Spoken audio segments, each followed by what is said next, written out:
Ever feel like you're on the outside looking in? When people start talking about crypto, like everyone's speaking a secret language and you've missed a memo? Well, guess what? You're not alone. And today, we're going to change that. Forget the complicated charts. Forget the confusing jargon. We're breaking down digital assets and cryptocurrency so simply, you'll feel like an expert by the end of this video. This isn't just about learning some new terms. It's about giving you the keys to understand a whole new world of finance. So, let's start with the basics. What even is an asset? It's just something you own that has value. Your house is an asset. Your car, even the cash in your wallet, it's a physical thing you can touch and see. Now, what does digital mean? It's something that exists only in the world of computers, like your emails or your photos stored online. So when we combine them, a digital asset is simply something valuable that exists in a digital form. Easy enough, right? But why do we even need them? To understand that, let's take a quick trip back in time. For centuries, our money system has relied on trust. We trust banks to hold our money, we trust governments to print it, and we trust companies like Visa or PayPal to move it around. But this system has some problems. Transactions can be slow, sometimes taking days to clear. They can be expensive, with all sorts of fees, and it all depends on these central middlemen.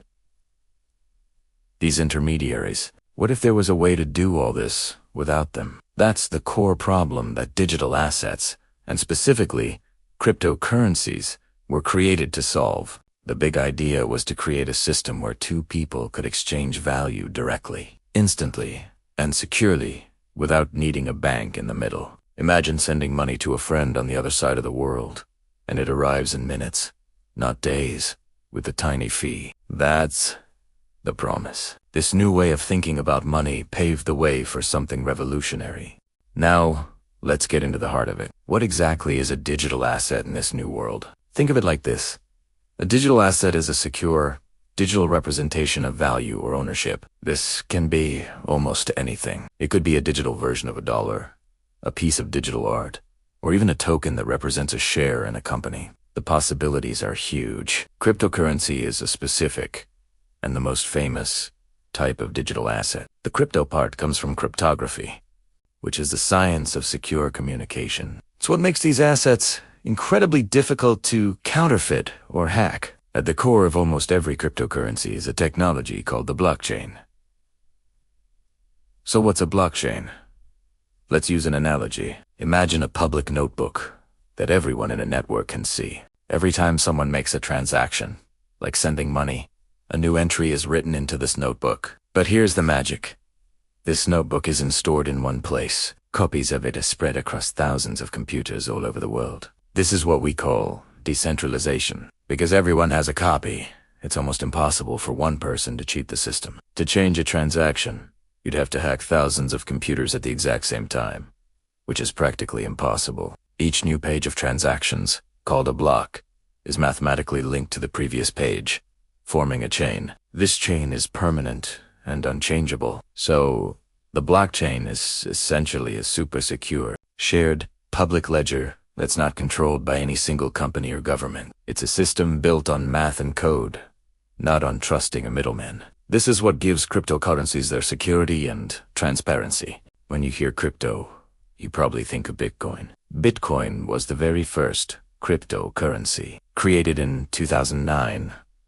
It was designed to be a peer-to-peer electronic cash system, a digital gold of sorts. It's the original and still the biggest, but it's not the only one. Any cryptocurrency that isn't Bitcoin is generally called an altcoin, short for alternative coin. There are thousands of altcoins, and many were created to improve on Bitcoin's design or to serve different purposes. For example, some altcoins are designed for faster transactions or for running complex applications.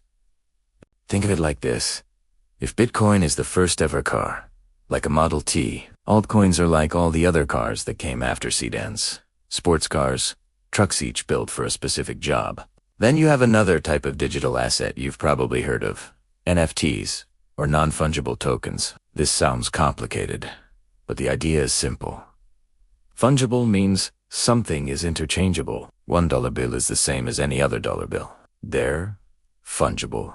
Non-fungible means something is unique and can't be replaced with another. A famous painting like the Mona Lisa is non-fungible. There's only one. So, an NFT is a digital token that proves ownership of a unique item. Whether it's digital art, a piece of music, a virtual piece of land, or even a ticket to an event, the proof of ownership is recorded on the blockchain, so everyone can see who owns it. It's like a digital certificate of authenticity that can't be forged. Okay, so we've covered the what. Now let's talk about the why. Why are so many people excited about this? One of the biggest potential benefits is speed and cost. As we mentioned, international transfers can be done in minutes for a fraction of the cost of traditional banking. Another huge benefit is accessibility. Billions of people around the world don't have access to traditional banking services, but many have a smartphone. Cryptocurrencies could offer them a way to participate in the global economy without needing a bank account. It's about financial inclusion, and because it's decentralized, it offers a level of control that's new. You truly own your assets. No bank can freeze your account, and no government can just print more and devalue your holdings. This is often referred to as being your own bank. But, and this is very important, but it's not all sunshine and rainbows. There are significant risks involved. The biggest one is volatility. The prices of cryptocurrencies can swing wildly, up or down, in a very short amount of time. You might see incredible gains, but you could also lose a significant amount of your investment. It's not for the faint of heart. Another risk is scams and security. Because this technology is new and complex, it attracts bad actors who try to trick people out of their money. You need to be extremely careful. Remember the phrase, not your keys, not your coins. This means if you don't control the private digital keys to your crypto, you don't truly own it. And finally, there's regulation. Governments all over the world are still trying to figure out how to handle this new technology. The rules can change, and that uncertainty can affect the market. So, how does one even get started in this space? This is not financial advice, but I can explain the general process. Typically, people start by using a cryptocurrency exchange. These are online platforms where you can buy, sell, and trade cryptocurrencies using your regular money, like dollars or euros. Think of them like a stock brokerage for crypto. Once you buy some crypto, you need a place to store it. This is where a wallet comes in. A crypto wallet is a digital wallet that allows you to store, send, and receive your digital assets. There are many types, from software wallets on your phone or computer to physical hardware wallets that look like a USB stick. Hardware wallets are generally considered the most secure option because they keep your private keys offline. The single most important strategy, though, is education. Before you even think about putting any money into this space, do your own research. Understand what you're buying. Read about the project, understand its purpose, and be aware of the risks. Never invest more than you are willing to lose. This space rewards patience and knowledge. So let's recap what we've learned. Digital assets are valuable things that exist in digital form. Cryptocurrency is a type of digital asset secured by cryptography, using a revolutionary technology called the blockchain, a decentralized public ledger. We have Bitcoin, the original, altcoins, which are all the others, and NFTs, which represent ownership of unique items. The potential benefits are huge: speed, low costs, and greater financial access for everyone. But the risks are just as real.